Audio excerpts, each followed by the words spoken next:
दोस्तों, नोएडा से शुरू हुआ मजदूरों का गुस्सा अब दिल्ली के जंतर मंतर तक पहुंच चुका है।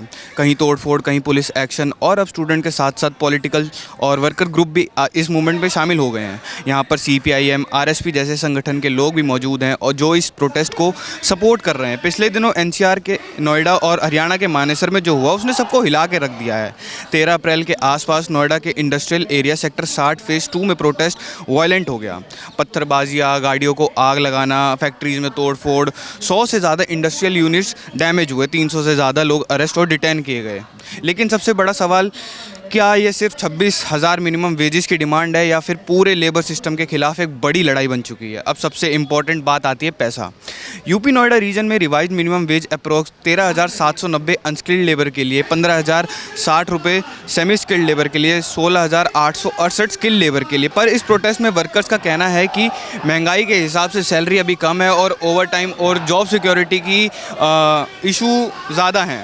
कॉन्ट्रैक्ट सिस्टम में एक्सप्लॉयटेशन हो रहा है। लेकिन एडमिनिस्ट्रेशन का कहना है वेज ऑलरेडी रिवाइज किया गया है और वायलेंस या तोड़फोड़ एक्सेप्टेबल नहीं है। आइए बात करते हैं यहाँ मौजूदा लोगों से और समझने की कोशिश करते हैं कि उनकी असली मांगें क्या हैं और ग्राउंड रियलिटी क्या कहती है। मैं हूँ रजत और आप देख रहे हैं एक्सपर्ट टाइम। सर, आपका नाम क्या है? मेरा नाम केशव आनंद है।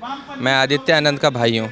आप यहाँ पे किस लिए आए हैं? मैं सॉलिडारिटी में आया था। मुझे लगा था मुझे बात रखने दिया जाएगा, खैर तो मैं इस सॉलिडारिटी में आया हूँ। जो भी लोग प्रोटेस्ट हो रहे हैं, इस नोएडा के जो वर्कर्स जहाँ भी प्रोटेस्ट कर रहे हैं, उनकी सॉलिडारिटी में और अपने भाई की रिहाई के लिए मैं जा रहा हूँ। आपका भाई कौन से पुलिस थाने में ऐसे गिरफ्तार है? आदित्य आनंद को तमिलनाडु से गिरफ्तार किया गया था और वो फेज़ 2 उनको थाने लाने से पहले उनको थाने नहीं लाया गया। उनको पहले किसी दूसरी जगह पर ले जाया गया। वहाँ उनको 3 घंटे तक करीब 15 एसटीएफ के लोगों ने पीटा और उसके बाद उनको पेश किया गया और अभी कोई एविडेंस नहीं है उनके खिलाफ। आदित्य आनंद जहाँ पर भी थे, उन्होंने बाकायदा वीडियो मौजूद है जहाँ पे शांति की शपथ दिलवा रहे हैं। वो जहाँ पर उनके व्हाट्सएप ग्रुप में उनके वीडियोस है जहाँ पे ये कह रहे हैं कि हमें शांतिपूर्ण तरीके से सारे प्रदर्शन करने चाहिए। आदित्य आनंद ने एक एक जगह पर जहाँ गए हैं वहाँ पर उन्होंने शांतिपूर्ण प्रदर्शन की अपील की और 10 और 11 तारीख को जब वो गए जहाँ पर वो थे वहाँ पर एक भी प्रदर्शन हिंसक नहीं हुआ। लेकिन अभी ये हमारे पास व्हाट्सएप ग्रुप के मैसेजेस हैं जिन्होंने शांति भंग करने की कोशिश की, जिन्होंने ये बोला कि ये मोदी आ रहा है, चक्का जाम कर दो, इस किस्म के मैसेज किए। वो कौन लोग थे? हमने उन नंबर पे फ़ोन किया, हमारे पास वो फ़ोन रिकॉर्डिंग मौजूद है। वो एसआई बीना यूपी पुलिस के से थी, डीसीपी का ड्राइवर यूपी पुलिस से था। सर, मेरा सवाल ये है कि मैंने कहीं देखा था, कहीं वीडियो देखी थी एक इंसान की, वो एक क्लेम कर रहे थे कि जो भी ये दंगे हुए, जिन्होंने ये तोड़फोड़ करी है, जिन्होंने भी ये गाड़ी वगैरह जलाई है जो नोएडा में हुआ, तो ये पुलिस कर्मियों का काम था। ये इन्होंने सिविल ड्रेस वगैरह पहन के ये प्रोटेस्ट भंग करने की। देखिए, इसके लिए तो उच्च न्यायिक जांच होनी चाहिए ना। ये अगर यूपी पुलिस को इस जांच की जिम्मेदारी दीजिए तो हमें यूपी पुलिस पे कोई भरोसा नहीं है। यूपी पुलिस का पूरा जो कंडक्ट रहा है, अभी जिस तरीके से इलीगल अरेस्ट किए यूपी पुलिस ने, दिल्ली से मुझे उठाया 2 बार मुझे पुलिस ने। दिल्ली से कहाँ से? दिल्ली से, रोहिणी से मेरे घर पे आके बिना कोई सर्च मेमो दिखा के, बिना कोई सर्च वारंट दिखा के मेरे सारे सामान लेके चली गई यूपी पुलिस, यूपी एसटीएफ। मुझे उठाकर ले गई नोएडा, 5 घंटे पूछताछ की, डराई धमकाई, तमाम चीज़ें की। तो हम ये सीधे सवाल कर रहे हैं, ये किसने हक दिया है यूपी एसटीएफ को कि दिल्ली का बॉर्डर क्रॉस करके, यूपी का जुरिस्डिक्शन क्रॉस करके ऐसे ही सिविलियंस को उठा रही है? दिल्ली पुलिस क्या कर रही है? हमारी जो हमने जिनको सरकार चुना है, रेखा गुप्ता क्या कर रही हैं कि सारे क्या यूपी एसटीएफ के पास इतनी पावर आ गई है कि वो देश के तमाम जुरिस्डिक्शन, सारे लॉ एंड ऑर्डर को सबको ख़त्म करके और वो सीधा आकर लोगों को इस तरीके से उठाए? एक्शन यही रहा कि मैंने दिल्ली कमिश्नर को अपना मेल डाला, कोई रिस्पांस नहीं आया। हमने कोर्ट में ये बात रखी, कोई रिस्पांस नहीं आया। आज पूरे लॉ एंड ऑर्डर की धज्जियां उड़ाई जा रही हैं। आप जाकर सेशन कोर्ट में देखिए कि क्या होता है वहाँ पर। मैं पिछले 10 दिनों से वहाँ पे चप्पलें घिस रहा हूँ अपने, कि यहाँ पे जो चीज़ें हो रही हैं ये पूरा लॉ एंड ऑर्डर का पूरा उल्लंघन है। दिल्ली में आके एसटीएफ कुछ भी कर जा रही है। तमिलनाडु से सारे जुरिस्डिक्शन, सारी चीज़ों को खारिज करके यूपी एसटीएफ मेरे भाई को उठा के ले जाती है। पूरी मीडिया बिना किसी प्रमाण के, बिना किसी एविडेंस के, बिना किसी ट्रायल के मीडिया ट्रायल्स चलाए जा रहे हैं और मेरे भाई को मास्टरमाइंड बताया जा रहा है। उनको किस बात की सज़ा मिल रही है? उनको इस बात की सज़ा मिल रही है कि योगी सरकार, जो कि वहाँ के पूंजीपतियों की हिमायती हैं, वो ये चाह रहे थे कि किसी भी तरीके से ये शांतिपूर्ण प्रदर्शन भंग हो जाए, ये प्रदर्शन खत्म हो, और यूपी पुलिस को उसमें उन्होंने लगाया था। यूपी पुलिस की सबसे बड़ी बाधा कौन थे? हम लोग, क्योंकि हम लगातार मजदूरों को शांतिपूर्ण प्रदर्शन के लिए अपील कर रहे थे। अभी कारवां का एक न्यूज़ रिपोर्ट है जहाँ पे एक मजदूर बता रहा है कि मदरसा कंपनी के बाहर जब रात को मजदूर बाहर आ रहे थे तो यूपी पुलिस ने उनको रोक दिया कि तुम लोग दंगा फैलाने जाओगे। मजदूरों ने बोला हम तो काम करने घर जा रहे हैं आराम करने, और वहाँ पे पुलिस ने लाठी चार्ज कर दिया। तो ये इंस्टिगेट तो पुलिस ने किया है हर जगहों पे, व्हाट्सएप ग्रुप्स में घुस के और अलग अलग जगहों पे जाके। तो ये पुलिस के इस नैरेटिव को खारिज करने का काम आदित्य आनंद कर रहे थे शांतिपूर्ण प्रदर्शन की अपील करके। इसकी सज़ा ये आज यूपी गवर्नमेंट और एसटीएफ उनको दे रही है, और ये पूरा साजिश उनके खिलाफ रची जा रही है। मेरा नाम अनन्य है। कहाँ से हैं? मैं जेएनयू में छात्र था, अभी मेरा वहाँ से कोर्स ख़त्म हो गया है। सर मेरा एक सवाल था, मैंने आए दिनों अभी एक वीडियो देखा था, उसमें एक राहुल नाम का बंदा था, एक्टिविस्ट था, जो AISA ग्रुप का था। AISA तो चीज़ के बारे में वर्कर प्रोटेस्ट प्रोटेस्ट तो उन्होंने ये क्लेम कर रखा है, जो नोएडा में अभी प्रोटेस्ट हुआ था जहाँ पे गाड़ियों में आग लगाई गई थी और तोड़फोड़ की गई थी, उन्होंने ये क्लेम किया था कि ये जो भी काम किया था ये पुलिस ने सिविल ड्रेस में किया था। ये वेरीफाई नहीं है कहीं न्यूज़? देखिए, एक संगठन है, उसने एक क्लेम किया है कि व्हाट्सएप ग्रुप में एक पुलिस ऑफिसर था जो पुलिस ऑफिसर का जो ड्राइवर था, ये उसके स्टेटमेंट में लिखा हुआ है, वो स्टेटमेंट जाके देख सकते हैं। संगठन का नाम मजदूर बिगुल है। कौन सा? मजदूर बिगुल। उसने उस स्टेटमेंट में लिखा हुआ है कि व्हाट्सएप ग्रुप में जो वहाँ पे पुलिस ऑफिसर था, उसका ड्राइवर उसमें मैसेज डाला है कि आप आग लगाइए, इसको फैक्ट्री को गाड़ियों को आग लगाइए, एकदम तबाही कर देनी है। तो इस चीज़ का एविडेंस क्लेम सब किया गया है, ये बहुत ही क्लियरली स्टेटमेंट्स में लिखा हुआ है। तो वो एक चीज़ है जो हमें मतलब देखनी चाहिए। और बाकी मज़दूर और मतलब जो मज़दूर से जुड़े संगठन हैं, उनका तो ऐसा कहीं भी ऐसा आपको प्रूफ नहीं दिखेगा, क्लेम नहीं दिखेगा कि वो तबाही चाहते थे या वो मतलब उग्रवादी इसको बनाना चाहते थे। इससे तो इस चीज़ का मतलब ये जो प्रोटेस्ट हुआ उससे तो उनका कमज़ोर पड़ गया है। हाँ बिल्कुल, एकदम उसकी वजह से ये प्रोटेस्ट एकदम कमज़ोर पड़ गया है। और नोएडा की जनता, जो आम जनता है, जो इसको शायद और सपोर्ट करती, उनको इस चीज़ का मतलब जो खास करके जो मीडिया हुआ बना रही है, जो मीडिया इसमें और दिखाना चाह रही है कि उग्रवादी है, पाकिस्तानी कनेक्शन है, फलाना ढिमकाना क्या चीज़ है, हमको देखना चाहिए। सबसे पहली जो कॉन्स्पिरेसी हो रही है इस देश में, वो इस देश के जो अरबपति हैं, करपपति हैं, सरकार के साथ जो गठजोड़ बना के पहले भी हमेशा से 90 के दशक के बाद से ज़्यादातर जो लोगों की परिस्थितियां और मज़दूरों की परिस्थितियों को कमज़ोर करने की कोशिश कर रहे हैं। अभी जो लेबर कोड के बाद 8 घंटे का काम 12 घंटे कराया जा रहा है, 12 घंटे का दाम नहीं दिया जा रहा है, वो जो कॉन्स्पिरेसी है, हम सबको उस चीज़ के बारे में बात करना है। देखिए, हो सकता है कि मतलब कुछ तत्व हों, मतलब जो बाहर से तत्व आए हों, जो भी हो, जो मतलब पुलिस को थोड़ा धक्का दे दिया हो, पुलिस को थोड़ा मार दिया हो सकता है। क्योंकि मतलब मज़दूरों का तो ये कहना है कि मतलब पहले पुलिस ने ही लाठी डंडा बिना देखे आग बरसानी चालू की है।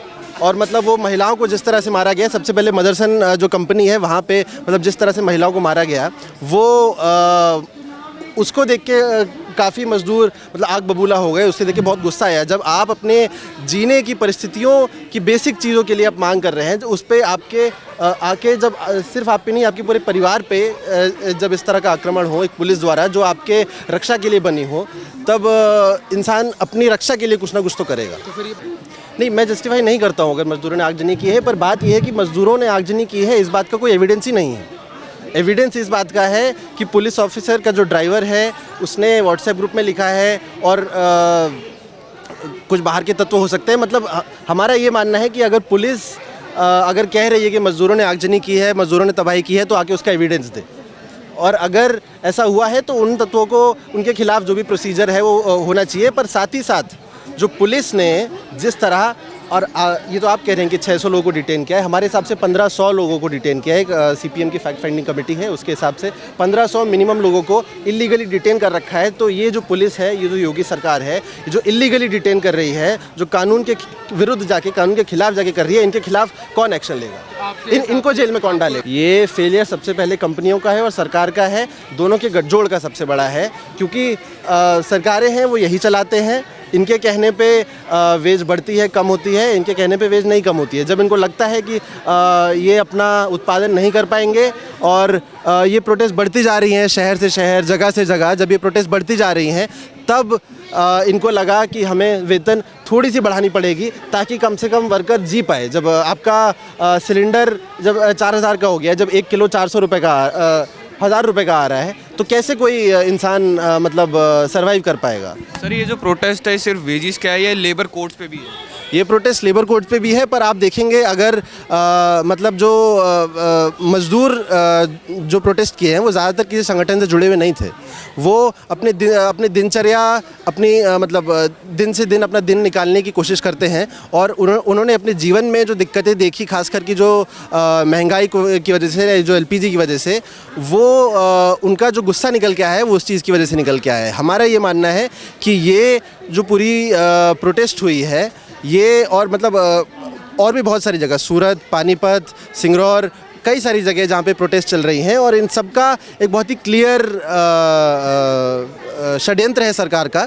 लेबर कोड 8 घंटे का काम आप 12 घंटे कराना चाहते हैं, आप यूनियन बनाने का जो हक है वो छीनना चाहते हैं। तो ये सारी चीज़ें मतलब हमें इन सबको सबसे जुड़ा हुआ देखना चाहिए। लेबर कोड्स में सबसे पहले लेबर कोड्स को रद्द कर दिया जाना चाहिए। जो नए लेबर कोड्स आए हैं उनको रद्द कर दिया जाना चाहिए।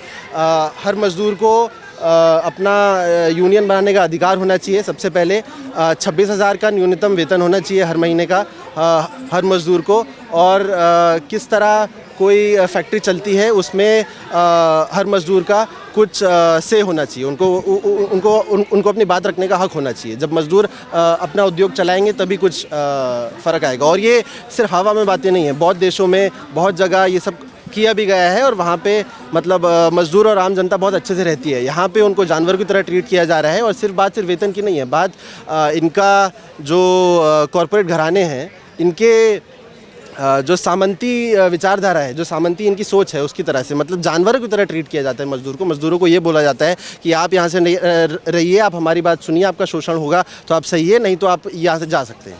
ये बात उनसे की जाती है।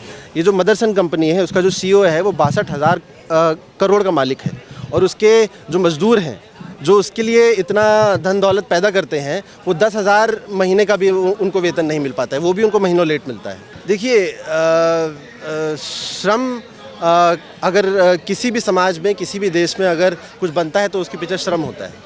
और मैं बिल्कुल मानूंगा कि अगर सबसे सस्ती श्रम देने के कंपटीशन में अगर हम लग जाएंगे तो हमारे देश के लिए बहुत ही दुर्भाग्यपूर्ण होगा, क्योंकि इस रेस का कोई अंत नहीं है। हर देश अगर सारे देश साम्राज्यवाद के खिलाफ अपने घुटने टेकेंगे तो सारे देश इसी रेस में लग जाएंगे कि सबसे सस्ता श्रम कौन दे सकता है। ये जो रेस है वो बहुत ही दुर्भाग्यपूर्ण है। भारत के पास अपनी खुद की काफ़ी अच्छी टेक्नोलॉजी है, और काफ़ी पूंजी भी है हमारे सारे पूंजीपतियों के पास। सरकार के पास भी बहुत सारे संसाधन हैं। हमारे पास कोई ऐसी परिस्थिति नहीं है कि हमें अपना लेबर सस्ता करने की ज़रूरत है। तो अगर ये सरकार बोले या सरकार के बहुत सारे बुद्धिजीवी बोले कि हमारे पास और कोई तरीका नहीं है, हम अनकॉम्पिटिटिव हो जाएंगे अगर हम ऐसी चीज़ें करेंगे, अगर हम वेतन बढ़ा देंगे, ये बहुत ही बोगस बात है। इस बात में कोई तथ्य नहीं है, इस बात के कोई सर पाँव नहीं है। हम इस प्रोटेस्ट को हर तरीके से सपोर्ट करते हैं। हम उस प्रोटेस्ट में शायद सांगठनिक तौर पे जुड़ ना पाए हों, लेकिन हमारे कई साथी वहाँ पे जो मतलब उस जिला का संभालते हैं वो हाउस अरेस्ट हुए हैं। तो हम आने वाले समय में भी हम पूरी कोशिश करेंगे कि हम उस प्रोटेस्ट में अपना सारी ताकत लगा पाएँ। मजदूरों को, स्टूडेंट्स को, एक्टिविस्ट को आलम यह है कि थाने के भीतर जब फैमिलीज़ पहुँचती हैं तो पुलिस उनको झूठ तक कहती है। पुलिस कहती है तुम्हारा बेटा मर गया, तुम्हारा भाई मर गया, तुम्हारे पिता मर गए, जबकि वो थाने के अंदर मार खा रहे। लॉयर हाई कोर्ट में एक्टिविस्ट को रिप्रेजेंट करने पहुंचते हैं, हाई कोर्ट के गेट से वकील तक को डिटेन कर लिया जाता है। मुस्लिम वकील थे, 16 घंटा थाने में गाली गलौज किया। ये हकीकत। हाँ, हम तो मान के चले थे कि कानून ही व्यवस्था, मगर समझ आया व्यवस्था दो चीज़ें हैं। व्यवस्था पैसा है, व्यवस्था डंडा। सर, कानून की व्यवस्था की अगर आप बात कर रहे हैं तो पुलिस द्वारा ये कहा गया है कि जो उन्होंने 600 मजदूरों को जो अरेस्ट किया है, उन्होंने ये कहा है कि जब मजदूर शांति, उनको प्रोटेस्ट करने के लिए बोला गया था, शांतिपूर्वक प्रोटेस्ट करने के लिए बोला गया था, लेकिन मजदूरों ने वॉयलेंस वहाँ पे क्रिएट किया, वहाँ पे जितनी पब्लिक प्रॉपर्टी थी उनको डिस्ट्रॉय किया। इस वजह से पुलिस ने इतना बड़ा एक्शन लिया और इतने सारे मजदूरों को एक साथ जेल में। अच्छा, चलिए शांति के सवाल पे दोनों तरह से बात कर लीजिए।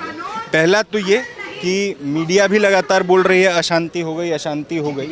कौन किसने क्या किया, ना मीडिया के पास कोई जवाब है ना पुलिस के पास कोई जवाब है कि किसने क्या किया। हाँ, एक चीज़। दूसरी तरफ हमने तो देखा जिन लोगों को अरेस्ट किया गया है वो मज़दूरों से शपथ दिलवा रहे हैं कि हम कोई हिंसा नहीं करेंगे। आदित्य आनंद वो मज़दूरों से शपथ दिलवा रहे थे कोई हिंसा नहीं करेंगे। तो विजुअल तो ये भी सामने है। अब शांति की बात को दूसरी तरह से सोच लीजिए। योगी आदित्यनाथ अपने ही राज्य के मजदूरों को कह देता है कि ये तो पाकिस्तानी है, पाकिस्तान की साजिश है। हिम्मत कैसे हुई योगी आदित्यनाथ की, हाँ, ये बात कह देने की कि कोई तुमसे ये कह दे कि भाई हमें जीवन जीविका का एक इंसान जितना सम्मानजनक जीवन दो, वो पाकिस्तानी हो गया। अरे तुम महंत का ढोंग करके महलों में रहते हो, हाँ, तुम्हारे भीतर तुम्हारे राज्य में तमाम तरह के गुंडे महलों में रहते हैं। योगी आदित्यनाथ की हिम्मत कैसे हुई? योगी आदित्यनाथ ने क्या दिया, ये पाकिस्तानी है, यानी हाँ? अपना अधिकार मानेंगे तो देश विरोधी हो जाएंगे, देश विरोधी हो जाएंगे, पाकिस्तानी हो जाएंगे, फलाना। खतरे में भारत में फिर से बात वो सारी वो हो गई। मैं दूसरी शांति की बात, आप शांति की बात पूछ रहे हैं। अब दूसरी चीज़, क्या आप 13,000 रुपया महीना अगर मिले और कहा जाए दिल्ली शहर में गुजारा करो, बच्चे हो तो स्कूल भेजो, गैस की कीमत लगातार बढ़ती जाएगी, बीमार पड़ जाए बच्चा तो इलाज का पैसा नहीं होगा, क्या आप मन में भी शांत रह पाएंगे? नहीं रह पाएंगे। तो जिनका कि जीवन सरकार ने और व्यवस्था ने हिंसाजनक बना रखा है, उनको हिंसा का लेक्चर देने वाले ना आप हम कोई होते हैं, ना आप कोई होते हैं, ना सरकार कोई होते हैं, ना योगी आदित्यनाथ कोई होता है। दूसरी बात। तीसरी बात, अगर कुछ गैर कानूनी हो रहा है तो उसकी कार्रवाई करने के लिए कानून है और पुलिस है, हाँ, मगर जो हो रहा था वो इतना फंडामेंटली इन लोगों की सत्ता को हिलाता है कि पुलिस ने तो कानून को त्याग दिया। अरेस्ट करने का कोई प्रोसीजर होता है, इंक्वायरी का कोई प्रोसीजर होता है, हाँ, लीगल रिप्रेजेंटेशन का कोई प्रोसीजर होता है, फैमिली और लव्ड वंस से सच बोलने का कोई प्रोसीजर होता है, कस्टोडियल टॉर्चर के खिलाफ कोई प्रोसीजर होता है। आप जाइए नोएडा घूमिए, सब प्रोसीजर रद्द है। हाँ, अगर गैर कानूनी काम हुआ है उस पे कार्रवाई आपको गैर कानूनी रूप से करनी पड़ रही है, तो इन सब की वर्दी छीनिए, इनकी टोपी छीनिए और इनको कहिए बेलसोनिका में जाके मजदूरी करे, खुद अकल आ जाएगी। योगी आदित्यनाथ को भी यही कहिए कि जाके तुम 2 दिन मजदूरी करके बताओ। महंत ना कहते हो जी, फकीरी के ना आदत है तुमको, 2 दिन करके बताओ। हाँ, यही सरकार तो कहती है कि हम तो वो लोग हैं जो मजदूरों के चरण स्पर्श करने का काम करते हैं, मजदूरों के चरण धोने का काम करते हैं, तो मजदूरों की तकलीफ अच्छे से जानते हैं, मजदूरों को हमारी सरकार में कोई समस्या नहीं आ रही। तो दिख गया ना झूठ है, उसका जवाब हम क्या दें? तो आपका कहने का मतलब ये है कि जो ये सरकार है वो मजदूरों की नहीं, पूंजीपतियों की सरकार है। तो ऑब्वियसली उनकी सरकार। हाँ, इस बात के लिए आपको इस प्रोटेस्ट की या मेरी किसी की बाइट की ज़रूरत नहीं थी। इलेक्टोरल बॉन्ड क्या है आप सबने देख लिया। हाँ, कहाँ से पैसा आता है? सरकार जो है टैक्स नहीं चल रही है, सरकार पार्टी फंड से चल रही है। अच्छा, और पार्टी फंड कहाँ आ रहा है? वो इलेक्टोरल बॉन्ड से आ रहा है। टैक्स देने वाले के लिए काम नहीं हो रहा है, पार्टी फंड देने वाले के लिए काम हो रहा है। पार्टी फंड कौन दे रहा है? पार्टी फंड वो दे रहा है जिसकी औकात है, और जिसकी औकात है, औकात वालों की सरकार है। तो क्या लगता है अब ये लड़ाई कब तक चलेगी?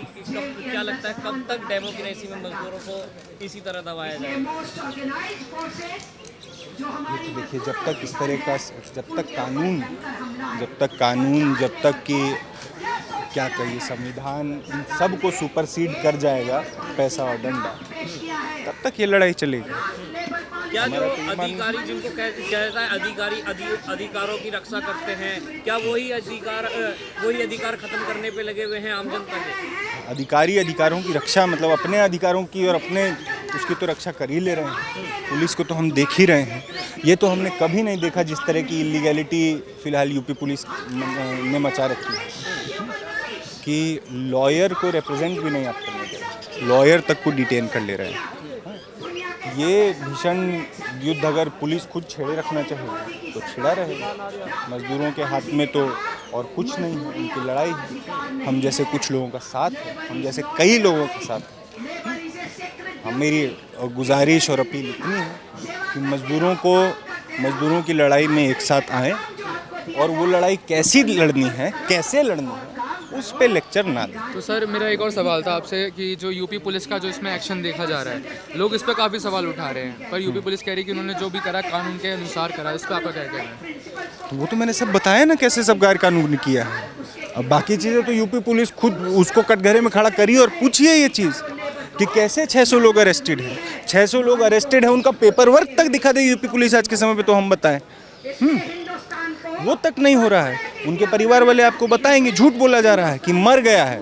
वो इसलिए बोला जा रहा था कि परिवार वाले थाने के बाहर से ये सवाल करना बंद कर दें और घर जाके मातम मनाएं। हाँ, और पुलिस चुपके से बिना लीगल रिप्रेजेंटेशन के कोर्ट के सामने, मजिस्ट्रेट के सामने खड़ा कर दे, कह के जी ये दंगाई है, अनपढ़ आदमी को वो कर दीजिए और वो सालों साल के लिए जेल चला गया।